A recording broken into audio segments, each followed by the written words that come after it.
Morning students, welcome to SST so simple tutorial.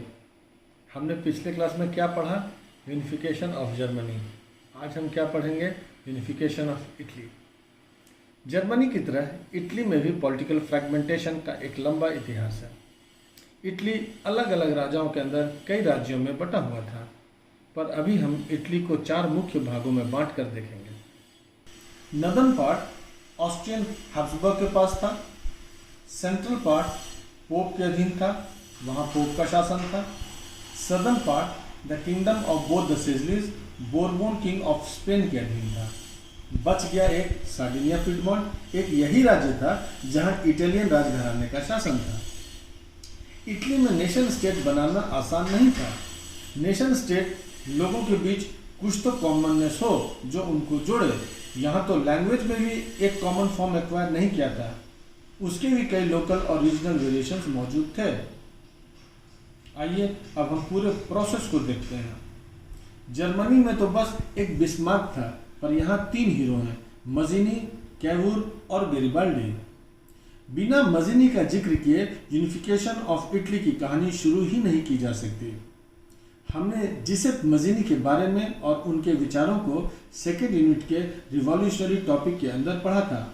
वे एक महान क्रांतिकारी थे। मजीनी का उद्देश्य एक यूनिफाइड इटालियन स्टेट स्थापित करना था। अपने उद्देश्यों की प्राप्ति के लिए उन्होंने यंग इटली नाम की सीक्रेट सोसाइटी भी बनाई थी। 1830 के रिवॉल्यूशन में वे कार्बोनरी संस्था के सदस्य के रूप में भाग लिया। रिवॉल्यूशन फेल हो जाने के बाद उन्हें बंदी बना लिया जाता है। He was arrested.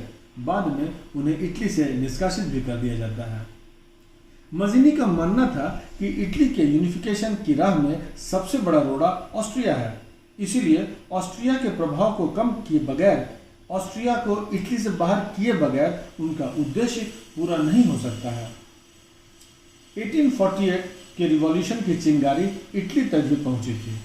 यहाँ भी विद्रोह हुए, पर अंत में सारे आंदोलन कुचल दिए गए।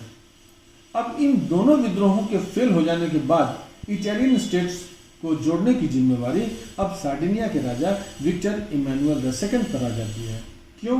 क्योंकि वही एकमात्र इटालियन रूलर था। इस जिम्मेदारी को वह नहीं लेगा तो कौन लेगा? दूसरा यह कि यूनिफाइड इटली हो जाने से उन लोगों को इकोनॉमिक डेवलपमेंट की संभावना नजर आ रही थी। ऐसा होने से उनका पॉलिटिकल डोमिनेंस भी बढ़ता। 1852 में उन्होंने काउंट केवूर को अपना चीफ मिनिस्टर बनाया। Cavour was one of the greatest diplomat of the 19th century Europe. Diplomatic मामलों में वह बिस्मार्क से कहीं कम नहीं था। केवूर न तो डिप्लोमेट थे और न ही रिवॉल्यूशनरी, फिर भी इन्हें रियल मेकर ऑफ इटली माना जाता है। केवूर का भी उद्देश्य वही था जो मजीनी का था, अर्थात वो भी यूनिफाइड इटली चाहते थे, लेकिन उन उद्देश्यों को पाने के तरीके अलग अलग थे। अपने उद्देश्य की पूर्ति के लिए जोश और तलवारबाजी के बदले उन्होंने राजनीतिक दांव पेच और कूटनीति यानी कि डिप्लोमेसी का बेहतर इस्तेमाल किया।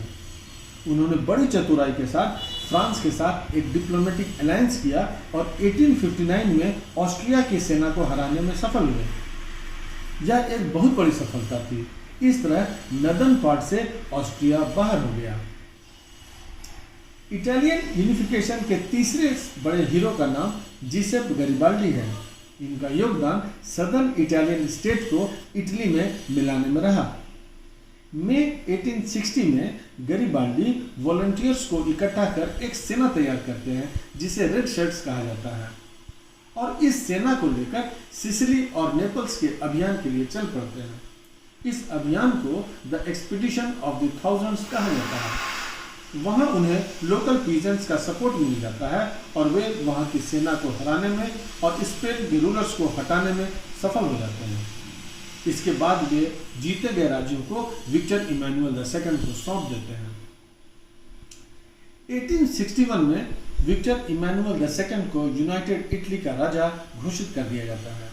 अब आप पूछेंगे कि कैवूर ने नॉर्थ से ऑस्ट्रिया को भगाया, गैरिबाल्डी ने साउथ को इटली में मिलाया, तो पापल स्टेट इटली में कब शामिल हुआ? 1870 में फ्रांस और प्रशिया के बीच लड़ाई छिड़ जाती है। फ्रांस उस समय रोम से अपनी सेना हटा लेता है। इस मौके का फायदा उठाकर इमैनुअल रोम पर अटैक कर रोम पर अपना अधिकार जमा लेते हैं। इस तरह पेपल स्टेट भी इटली का हिस्सा बन जाता है। इस तरह रोम 9 साल के बाद यूनिफाइड इटली का हिस्सा बनता है। रोम को इटली का कैपिटल बना दिया जाता है और इस तरह यूनिफिकेशन ऑफ इटली कंप्लीट हो जाता है। अब आप अपने टेक्स्ट बुक को पढ़ें और फिर से वीडियो को देखें तो आप सब कुछ आसानी से समझ जाएंगे। आइए अब हम देखते हैं इस टॉपिक से क्या क्वेश्चन बनते हैं। Name the Italian state in the middle of the 19th century which was ruled by the Italian princely states. In which year was the unification of Italy completed? Who was proclaimed King of United Italy in 1861? Italy had a long history of political fragmentation. Support your answer with examples. Who was Schiavone? State any two contributions. Mention few features of the unification movement of Italy. इस तरह हम लोगों ने आज एक important topic unification of Italy cover किया। अगले class में हम ब्रिटेन के बारे में पढ़ेंगे। Till then keep reading and have a nice day. Thank you.